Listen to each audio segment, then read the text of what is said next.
রমাজানের প্রস্তুতি নাম্বার 1, আমার সাথে বলে, রমাজানের প্রস্তুতি নাম্বার 1 হচ্ছে যত দুনিয়াবি কাজ আছে সেই কাজগুলোকে কমিয়ে ফেলবো। দুনিয়াবি কাজগুলো কি করবো, মানে দুনিয়াবি যত কাজ, যত ব্যস্ততা যা আছে এগুলোকে কমায় নিয়ে আসবো, যাতে রমজান মাসে আমাকে বেশি বাইরে দুনিয়াবি প্রয়োজনের বাইরে বের হতে না হয়, বেশি ব্যস্ততা আমাকে দুনিয়ার জন্য না করতে হয়।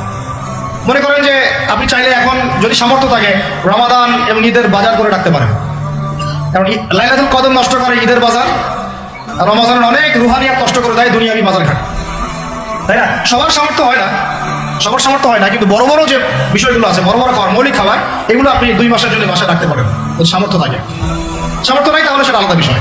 মোট কথা এটা শুধু একটা বিষয় বোঝাচ্ছি না, দুনিয়াবি যত ব্যস্ততা এগুলোকে কমায় রমাদানের জন্য প্রিপারেশন নিতে হবে। আল্লাহ পাক আমাদেরকে সবাইকে রমাদানের জন্য প্রিপারেশন নেওয়ার তৌফিক দান করেন। এটা হলো মনস্তাত্ত্বিক প্রিপারেশন, যে রমাদান আসতেছে, আমি শাবান মাসেই আমি আমার কাজগুলো গোছাই নিব, যাতে রমজানে আমি ফারেক থাকি ইবাদতের জন্য।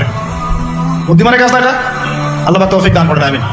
2 নম্বর হচ্ছে ভাই, রমাজানের আমরা সবাই 30টা